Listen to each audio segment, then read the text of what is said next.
अस्सलाम वालेकुम।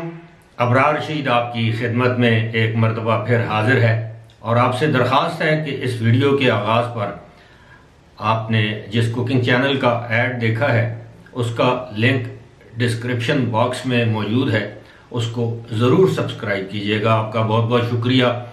इंतहाई दुखी और बोझल दिल के साथ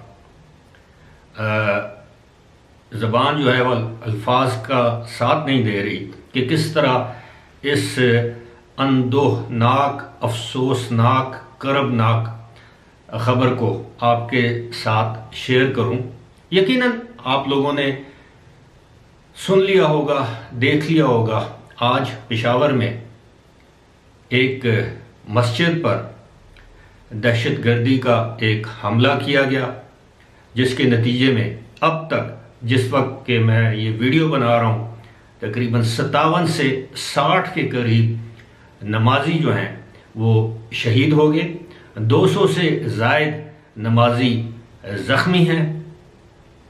अब इस वाक़े की मज़म्मत तो एक बहुत ही छोटा लफ्ज़ है कि क्या कोई मुसलमान मस्जिद में घुसकर, चाहे वो किसी भी मसलक, किसी भी फ़िरके की मस्जिद क्यों ना हो, अल्लाह का घर तो है, क्या कोई शख्स जुमे की नमाज के वक्त, क्या कोई मुसलमान, कोई इंसान ऐसा अमल कर सकता है?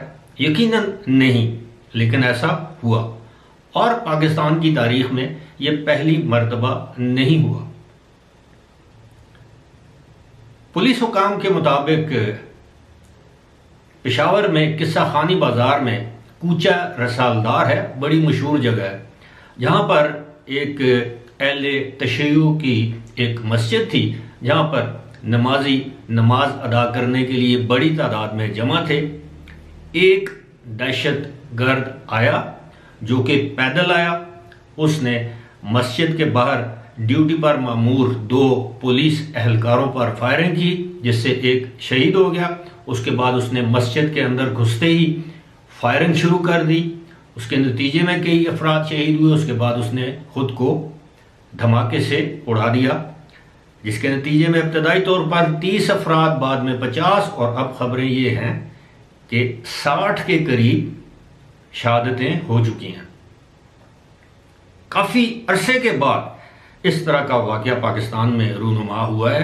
माजी में इस तरह के वाक़यात तकरीबन मामूल बन चुके थे, लेकिन इसकी वजह आप सबके इल्म में है। कुछ लोग कहते हैं आइसिस, इस्लामिक स्टेट जिसे कहते हैं, वो इसमें, यानी दाइश इसमें मुलव्वस है।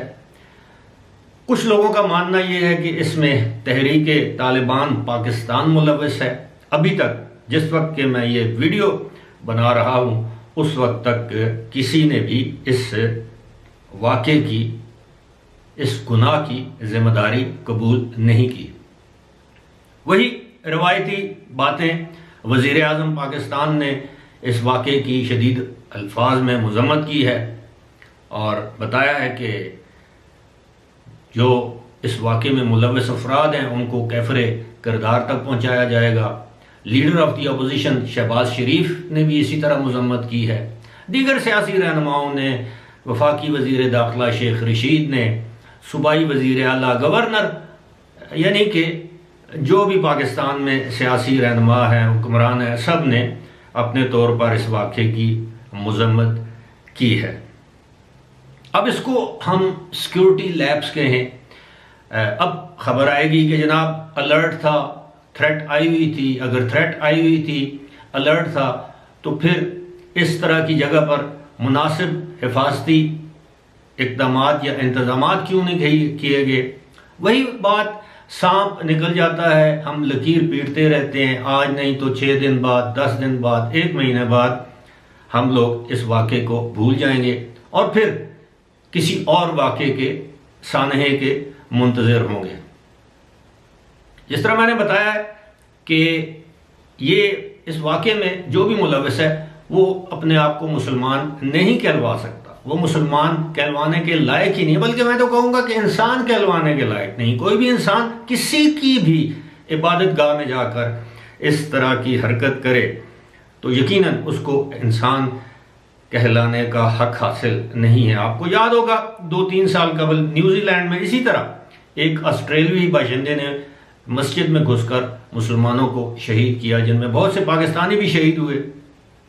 अब ये अगर तो तहरीक तालिबान पाकिस्तान ने इसकी जिम्मेदारी कबूल कर ली, अगर उन्होंने ये किया, तो आपके इल्म में ये होना चाहिए अभी चंद माह पहले यानी अक्टूबर और नवंबर में हुकूमत पाकिस्तान ने तहरीक तालिबान के बाज़ ऐसे कैदियों को रिहा किया है जिनकी तादाद कुछ लोग 70 बताते हैं, कुछ लोग कहते हैं ये 150 से भी ज़्यादा थे, जो कि संगीन दहशतगर्दी के जराइम या दहशतगर्दी की वारदातों में मुलव्वस थे। उन दिनों हमारे मुज़ाकरात हो रहे थे तालिबान के साथ। उसके बाद तालिबान ने जंगबंदी के खात्मे का ऐलान किया। फिर उसके बाद आपने देखा कभी पंजगोर में कोई वाक़या हुआ है, कभी नोशकी में कोई वाक़या हो जाता है, कभी हमारे साबिक कबायली इलाकों में ये वाक़या होता है। लेकिन पेशावर जैसे शहर में काफ़ी अरसे के बाद इस तरह का वाक़या रूनुमा हुआ है। अल्लाह ताला उन तमाम लोगों की मग़फ़िरत करे, उन्हें जन्नतुल फिरदौस में आला मुकाम दे, जो कि इबादत के लिए मस्जिद में मौजूद थे और उन पर दहशतगर्दी का हमला किया गया। और इसी के साथ साथ अल्लाह ताला उनके जो पसमानदान हैं उनको सब्र दे। सब्र आ तो जाता है लेकिन बड़ी मुश्किल से। अब क्या होगा, हुकूमत ऐलान करेगी जी कि मरने वालों के लिए 50 लाख फी कस, जख्मियों के लिए 10 लाख फी कस। पैसे से इंसान वापस नहीं आ सकता, इसमें कोई शक नहीं कि इसमें हमारी सिक्योरिटी के जो इदारे हैं उनकी लापरवाही, गफलत शामिल है।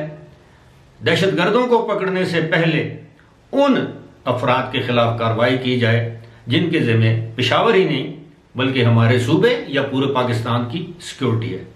आपके इल्म में है ऑस्ट्रेलिया की टीम रोर दो के 24 साल बाद पाकिस्तान का दौरा कर रही है। गुज़श्ता साल आपके इल्म में है न्यूजीलैंड की टीम वनडे इंटरनेशनल शुरू होने से 1 घंटा पहले यहाँ से चली गई कि उनको भी खदशा था कि पाकिस्तान में दहशतगर्दी की कोई कार्रवाई हो सकती है। अब इस तरह की कार्रवाइयों के बाद पाकिस्तान का दुनिया में क्या इमेज रह जाएगा। हम अपने आप को फखरिया तौर पर कहते हैं कि जी हम एक न्यूक्लियर पावर हैं, हम ये हैं, हम मतलब दहशतगर्दी के वाक़यात तो अमेरिका में भी नहीं रोके जा सकते, लेकिन कम से कम आपकी इंटेलिजेंस इतनी तगड़ी होनी चाहिए। लेकिन क्या करें, हमारी इंटेलिजेंस एजेंसियां सारा दिन सियासतदानों के पीछे लगी रहती हैं। कौन किससे मिला, आज उसकी क्या बात हुई, जो उनका असल काम है वो करते नहीं है। बहरहाल जी बड़ा दिल दुखी है और मेरे पास तो अल्फाज ही नहीं है। एक यूएई के हवाले से चलते चलते एक खबर आपके साथ शेयर कर देता हूँ कि यूएई में रमज़ान के दिनों में औकाते कार तय कर दिए गए हैं तमाम सरकारी इदारों में, स्कूलों में यानी तालीमी इदारों में। पीर से लेकर जुमेरात तक सुबह 9 से लेकर 2:30 बजे तक औकाते कार होंगे या तालीम हासिल करेंगे लोग, जबकि जुमे के दिन सुबह 9 बजे से दोपहर 12 बजे तक औकाते कार होंगे। ये रमज़ान के दौरान यूएई में औकाते कार इनको तय किया गया है, बल्कि इसका ऐलान कर दिया गया है। मेरा ख्याल है, मेरा आप यकीन कीजिए मेरी बिल्कुल भी किसी और मौजू पर बात करने को दिल नहीं करता। आप भी जहाँ भी हैं, पाकिस्तानी हैं, किसी और मुल्क, किसी और शरीयत के हामिल अफराद हैं, मुसलमान हैं, किसी भी दीन, धर्म, मज़हब से आपका ताल्लुक़ है, दुआ कीजिए कि अल्लाह ताला हम सबको इस तरह की दहशतगर्दी की वारदातों से महफूज रखे। आमीन। इसी के साथ मुझे दीजिए इजाज़त।